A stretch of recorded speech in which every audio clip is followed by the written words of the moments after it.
नमस्कार. 2 दिवसापूर्वी मी एक इंग्लिश चॅनलवर गेले होते आणि त्यांचा मुद्दा होता हिंदी बनाम मराठी, जो महाराष्ट्रामध्ये विवाद चालला आहे त्याच्यावर मी पक्षाचा जो विचार आहे तो मांडत होते.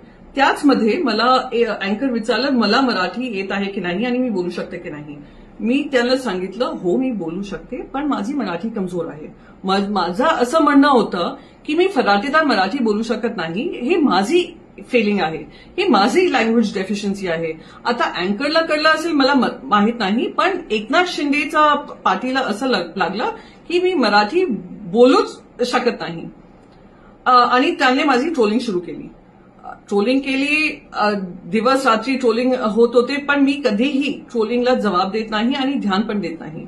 पण आता त्यांनी सगळे हद पार करून माझा ऍड्रेस, मुंबईचा ऍड्रेस, जिथे माझा परिवार राहतात, त्यांनी सोशल मीडियावर टाकलं आहे. त्यांची 2% पब्लिसिटीसाठी आणि 2% फेमसाठी त्यांनी माझा ऍड्रेस सोशल मीडियावर टाकला आहे.